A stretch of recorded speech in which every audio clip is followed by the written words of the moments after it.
Have you ever wondered what happens to the human body in space? It turns out, living in microgravity has profound effects, one of the most concerning being bone loss. Here on Earth, gravity constantly pulls on our bodies, keeping our muscles and bones engaged, especially when we walk, run, or even stand still. But in space, where microgravity prevails, astronauts don't experience the same forces, and as a result, their bones weaken significantly. Let's break it down. Human bones are living tissues, constantly being renewed through a process called remodeling. In this process, cells called osteoclasts break down old bone tissue, while other cells called osteoblasts build new bone. On Earth, this process stays balanced thanks to physical activity and gravity's pull. However, in microgravity, this balance shifts drastically. Without the constant stress of gravity, bone breakdown speeds up and bone formation slows down. The result? Astronauts lose about 1% of their bone mass every month they spend in space, especially in weight-bearing bones like the hips, spine, and legs. Over time, this loss can lead to space-induced osteoporosis, a condition where bones become fragile and more prone to fractures.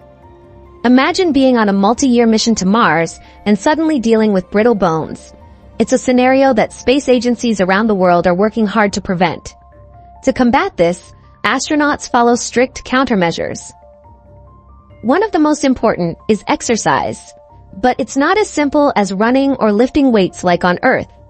In space, exercise equipment must be specially designed to work without gravity. Astronauts use resistance machines, stationary bicycles, and treadmills equipped with harnesses to simulate the effects of weight-bearing activities. They spend about 2 hours a day exercising, which helps slow the rate of bone loss. Diet is another crucial factor. Astronauts consume meals carefully formulated to include plenty of calcium and vitamin D, both essential for maintaining bone health. Calcium helps strengthen bones, while vitamin D aids in its absorption. Despite these measures, bone loss isn't entirely preventable yet, which is why researchers are continuously exploring new solutions. One promising area of research involves medications like bisphosphonates, which are used to treat osteoporosis on Earth.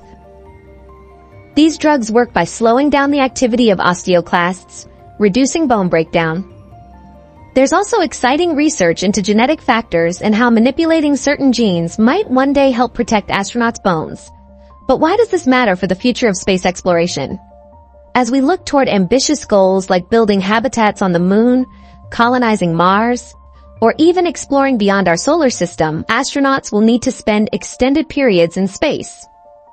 If we can't solve the problem of bone loss, these missions might become too dangerous for human health. On a larger scale, studying bone loss in microgravity also provides insights into osteoporosis here on Earth, which affects millions of people. The data and solutions developed for astronauts could help improve treatments for this condition and benefit people everywhere. So, the next time you hear about astronauts training or researchers testing new countermeasures, remember that it's all part of a larger plan to ensure the future of space exploration and even improve life on Earth. Space isn't just the final frontier. It's a laboratory for solving some of humanity's toughest challenges.